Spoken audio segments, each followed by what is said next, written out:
Olá, seja bem-vindo a mais um resumo da Semana da Buildings.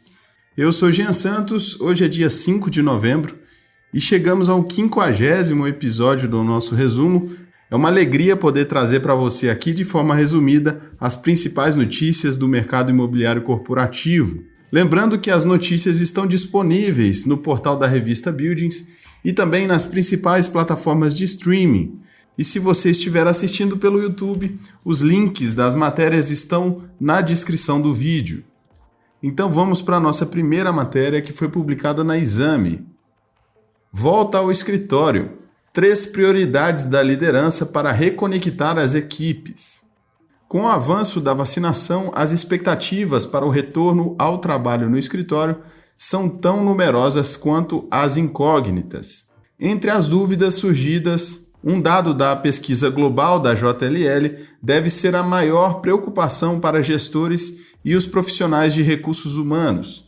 36% da força de trabalho está se sentindo sem energia e desmotivada.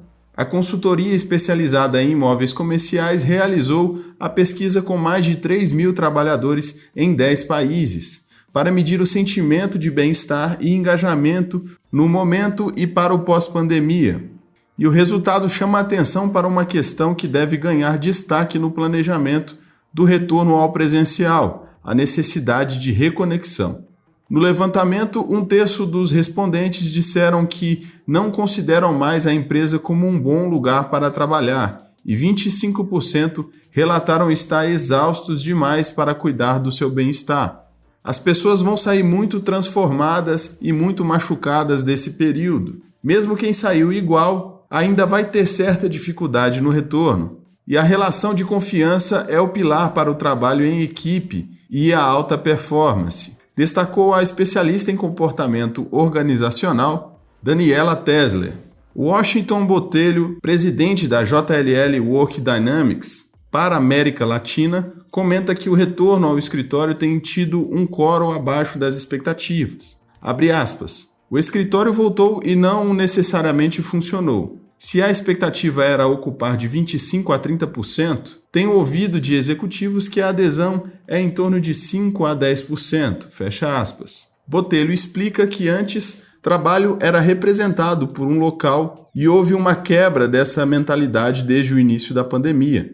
Agora é necessário pensar na atratividade de cada espaço de trabalho. Segundo a pesquisa, o que os funcionários mais querem para tornar o escritório um local atrativo são 45% espaço para relaxar, 44% serviço de alimentação saudável, 41% acesso a espaços abertos, 37% áreas sociais e 36% centros para atividades físicas. E a maior expectativa dos profissionais, 75%, sinalizou que esperam se sentir seguros no trabalho para falar de saúde mental e expressar dificuldades.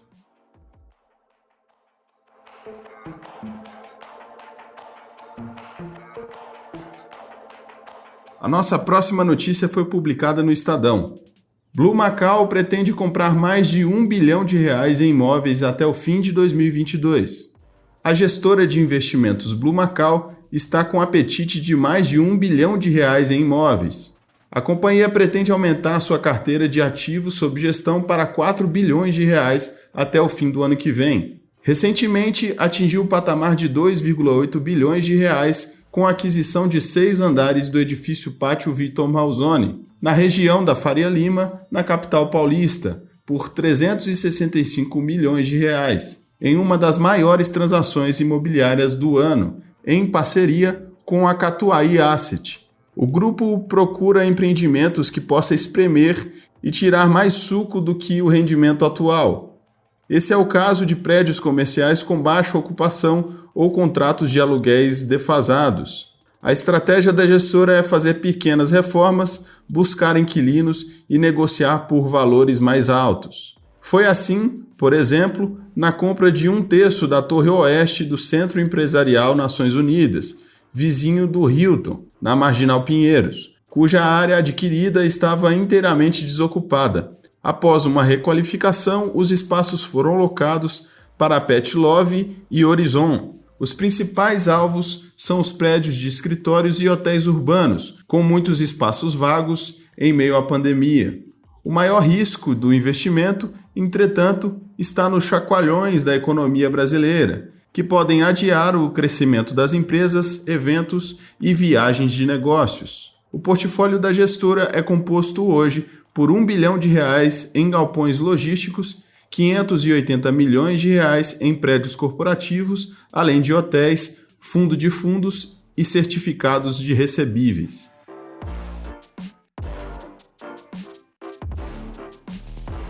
A nossa próxima notícia foi publicada na Folha de São Paulo.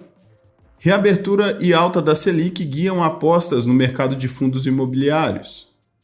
Em meio a uma incômoda pressão inflacionária que não dá sinais que irá arrefecer tão cedo, os economistas vêm paulatinamente revisando as projeções para a taxa Selic, tida como suficiente para conter as altas de preços. No último relatório Focus, a estimativa dos especialistas apontava para uma taxa de 8,75% no fim deste ano, chegando a 9,5% em 2022. Em janeiro, as expectativas eram de 3,25% e 4,75%, respectivamente. É provável que novos ajustes ocorram após a alta de 1,5 ponto percentual do Comitê de Política Monetária do Banco Central, que levou a Selic para 7,75%.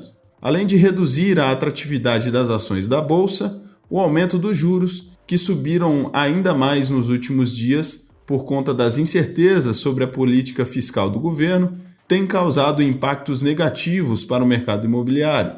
Após uma queda de 10,2% no ano passado por conta das restrições impostas pelo isolamento social, o IFIX, índice que reúne os principais fundos imobiliários, acumula desvalorização próxima de 6,5% em 2021, até 27 de outubro. Na avaliação de especialistas que atuam no setor, apesar da retomada em curso permitida pela vacinação, as revisões constantes nas projeções do mercado para a Selic, que refletem, em última instância, a incerteza para o cenário do curto prazo, têm contribuído para a performance errática dos fundos, o que de alguma maneira tem atrapalhado a precificação no mercado secundário de fundos imobiliários. É a falta de visibilidade sobre qual será o patamar dos juros nos próximos meses, explica Luiz Stacchini, sócio e co-diretor de investimentos imobiliários da gestora Nave.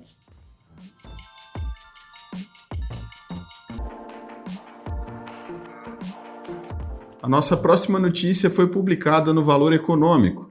Multiplan planeja a expansão do Morumbi Shopping para 2022, diz presidente. A administradora de shopping centers Multiplan planeja construir nova expansão do Morumbi Shopping em São Paulo em 2022, disse o presidente da companhia, José Isaac Pérez. A companhia já tem 2 expansões em andamento, do Diamond Mall em Belo Horizonte e do Parking Shopping Birigui em Curitiba, que demandam investimentos de 11,9 milhões de reais no terceiro trimestre. Além disso, a Multiplan vai inaugurar em 18 de novembro um novo shopping na região oeste do Rio de Janeiro, que já tem ocupação de 95% de lojas. A empresa também tem em andamento o empreendimento imobiliário em Porto Alegre, chamado de Golden Lake, próximo ao Barra Shopping Sul. O projeto compreende 7 condomínios com valor geral de vendas esperado de 4 bilhões de reais, e o investimento total estimado é de 2,5 bilhões de reais. A Multiplan anunciou o lançamento do projeto em 5 de outubro e até o dia 25, 31 unidades foram vendidas, que correspondem a 162 milhões de reais em vendas. Outubro deve ser o primeiro mês a ter vendas totais superiores ao do mesmo mês em 2019, nos shoppings da Multiplan. Até o último dia 25 foi registrado o crescimento de 9,7%. Estamos animados com o fim do ano. O turismo interno cresceu muito por conta das restrições de viagens, disse o diretor e vice-presidente financeiro e de relações com investidores, Armando Dalla Almeida.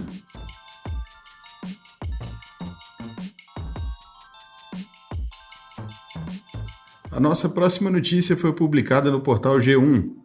Câmara de Campinas aprova a redução de IPTU para galpões industriais e logísticos. A Câmara Municipal de Campinas, em São Paulo, aprovou em sessão realizada na última quarta-feira, dia 3, o projeto de lei que reduz as alíquotas de Imposto Predial Territorial Urbano, o IPTU, para galpões industriais e logísticos. O texto recebeu 22 votos a favor e 5 contrários. O PL substitui a alíquota de 2,9% por 4 alíquotas diferentes, que variam de 1,1% a 1,8%, a depender do valor venal.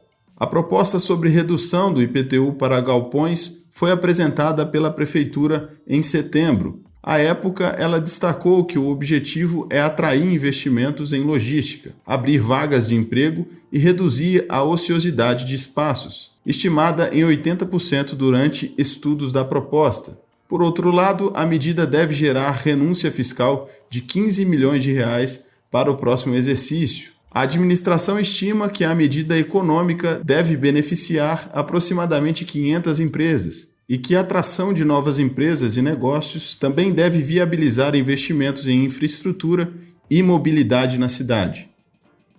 Antes de finalizar, te convido para conferir os artigos e outros conteúdos publicados no portal da revista Buildings e também no nosso canal no YouTube. Nessa semana, publicamos a entrevista com Guilherme Chenicharo, diretor de comunidade na WeWork Brasil. O foco da entrevista foi falar dos escritórios flexíveis e das soluções para o mercado imobiliário nesse momento de crise. Se você se interessa pelo tema, confira a entrevista completa no nosso canal no YouTube. Eu sou Jean Santos, vou ficando por aqui, te desejo um excelente final de semana e nos vemos na sexta-feira que vem. Um abraço e até lá!